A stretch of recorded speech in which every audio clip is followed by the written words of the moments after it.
Si demain, effectivement, on fait de la politique, on fait d'un acte politique un projet, on change complètement la configuration politique. C'est-à-dire que autant beaucoup de gens ont du mal à rentrer en politique, vous voyez, comme si c'était une espèce de passage, autant beaucoup se fédèrent sur un projet parce qu'ils vont trouver du sens à ce projet.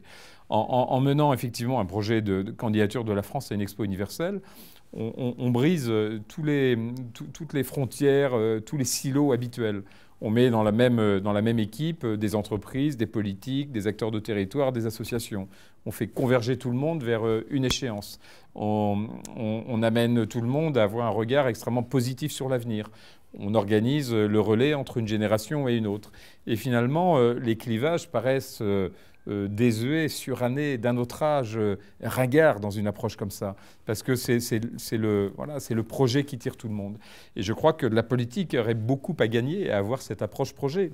Prendre une ville, vous voyez, avoir un projet pour une ville, c'est quelque part avoir le courage de faire un diagnostic de ce dont a besoin la ville, d'avoir aussi l'audace de réunir non pas des partis politiques dans l'équipe, mais des compétences dans l'équipe, et de dire si j'ai un bon diagnostic, un bon projet, des bonnes compétences, ça c'est une équipe politique, au sens étymologique du mot.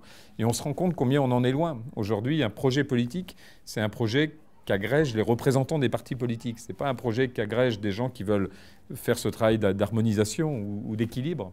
Et là, on a vraiment toute une révolution culturelle à faire.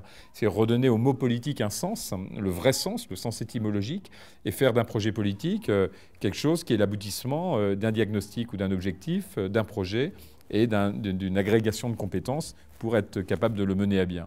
Et quand je vois aujourd'hui dans des équipes municipales combien on projette finalement les scories de la politique nationale, on voit que le projet de la ville n'est plus rien, n'est plus qu'un alibi à finalement une prise de pouvoir de quelques-uns.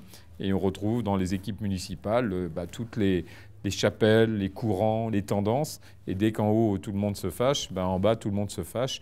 Et la ville ou le territoire est complètement oublié et devient d'ordre 2 dans un projet politique.